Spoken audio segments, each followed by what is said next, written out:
আসন্ন বিধানসভা নির্বাচনের আগে শিলিগুড়িতে সাংবাদিক বৈঠক করে উত্তরবঙ্গকে পৃথক রাজ্য করার দাবি তুলল কেপিপি। দলের মুখপাত্র চন্দন সিংহ অভিযোগ করেন, তৃণমূল এবং বিজেপি ভোটের আগে প্রতিশ্রুতি দিলেও তা বাস্তবায়িত হয় না, ফলে বঞ্চিত হচ্ছে উত্তরবঙ্গের মানুষ। তিনি জানান, কামতাপুরী ভাষার স্বীকৃতি, স্কুল গঠনের প্রতিশ্রুতি পূরণ হয়নি, তাই উন্নয়ন এবং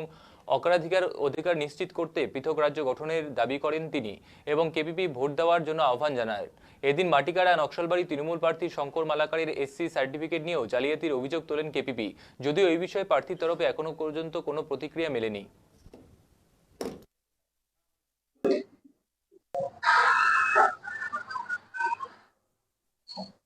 নমস্কার, ধন্যবাদ।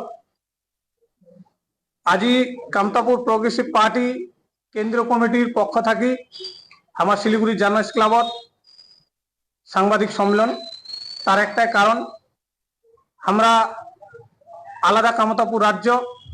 এবং কামতাপুরী ভাষার সাংবিধানিক স্বীকৃতির দাবি দীর্ঘদিন ধরে এই উত্তরবঙ্গের মাটির আমরা আন্দোলন করি। ইদানিং যেহেতু ভারত নির্বাচন কমিশনের আন্ডারে যে ইলেকশন বিধানসভা নির্বাচন, এই বিধানসভা নির্বাচনের উত্তরবঙ্গের যে সমস্ত জায়গার কামতাপুর প্রগ্রেসিভ পার্টির শক্তি আছে সেটা কোনা আমার ক্যান্ডিডেট ঘোষণা করেছি এবং নমিনেশন করার পর দলীয় প্রচার শুরু হয়েছে। আজিকার যে প্রেস মিট, এই প্রেস মিটটার একটাই কারণ, মাটিগাড়া নকশালবাড়ি বিধানসভা কেন্দ্র, ফাঁসিদেওয়া খড়িবাড়ি বিধানসভা কেন্দ্র,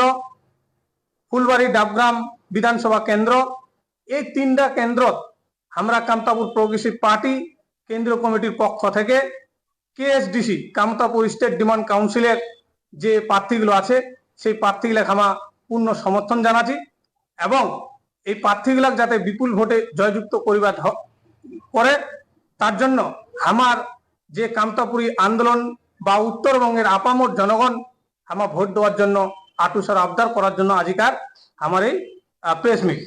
সাথে আমরা কিছু ঘোষণা তোমার সামনে আমরা জানিয়ে দিবার চাই এবং তোমার মাধ্যমে আমরা আমার জনগণক এবং উত্তরবঙ্গের জনগণক সচেতন করিবার জন্য কিছু বার্তা আমরা তোমার দিবার চাই। দীর্ঘদিন ধরে এই কামতাপুরী ভাষার সাংবিধানিক স্বীকৃতির জন্য বিজেপি সরকার 2009 থেকে 2026 চলেছে, 2024 ইলেকশন পর্যন্ত টোটাল 20 বছর এই কামতাপুরী ভাষার সাংবিধানিক স্বীকৃতি, কামতাপুরী আলাদা রাজ্য দেওয়ার জন্য যে প্রতিশ্রুতি দিয়েছে তার একটাও কোন রকম বিজেপি সরকার পূরণ করেনি। গেল নির্বাচনত কেন্দ্রের স্বরাষ্ট্রমন্ত্রী অমিত শাহ অনেকগুলো তোমার প্রতিশ্রুতি দিয়েছিল, তার মধ্যে কিছু প্রতিশ্রুতি তোমার সামনে তুলে ধরিবার চাও যে প্রতিশ্রুতিগুলো বাস্তবে এখনো রূপদান হয়নি। যেটা হয়েছিল, অমিত শাহ ঘোষণা করেছিল উত্তরবঙ্গ বিকাশ বোর্ড স্থাপন করবে, নারায়ণী ব্যাটালিয়ন স্থাপন করবে, ঠাকুর পঞ্চানন বর্মা নামে সংগ্রহশালায় একটা মূর্তি 250 কোটি টাকা খরচে স্থাপন করবে, মদন মোহন মন্দির, কমলেশ্বরী মন্দির, জলপেশ মন্দির মিলে একটা পর্যটন কেন্দ্র তৈরি করার ঘোষণা করেছিল, বীর চিলায় নামে কুচবিহারে পেলামের মিলিটারি ট্রেনিং সেন্টার স্থাপন করার ঘোষণা করেছিল, উত্তরবঙ্গে একটা কেন্দ্রীয় বিশ্ববিদ্যালয় ঘোষণা করেছিল, উত্তরবঙ্গে একটা এইমস হসপিটাল করার জন্য ঘোষণা করেছিল, কলকাতা থেকে শিলিগুড়ি মানে যোগাযোগ ব্যবস্থা করার জন্য নেতাজি সুভাষচন্দ্র বসুর নামে 700 কিলোমিটার একটা রোড নির্মাণের মাধ্যমে উত্তরবঙ্গের সাথে কলকাতা জুড়ে দেওয়ার একটা আশ্বাস দিয়েছিল, কামতাপুরী রাজবংশী ভাষা 8ম তফসিলে অন্তর্ভুক্ত করার জন্য প্রতিশ্রুতি দিয়েছিল, শিলিগুড়ির মেট্রো রেল পরিষেবা করবে,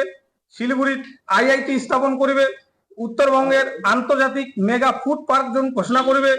একটি চা পার্ক স্থাপন করবে যার বাজেট 100 কোটি ধরা হয়েছিল, এবং উত্তরবঙ্গে হার্বাল পার্ক স্থাপন করবে এবং গোর্খা জনজাতিকরণ করবে। কেন্দ্রের স্বরাষ্ট্রমন্ত্রী অমিত শাহ এবং কেন্দ্রের প্রধানমন্ত্রী নরেন্দ্র মোদী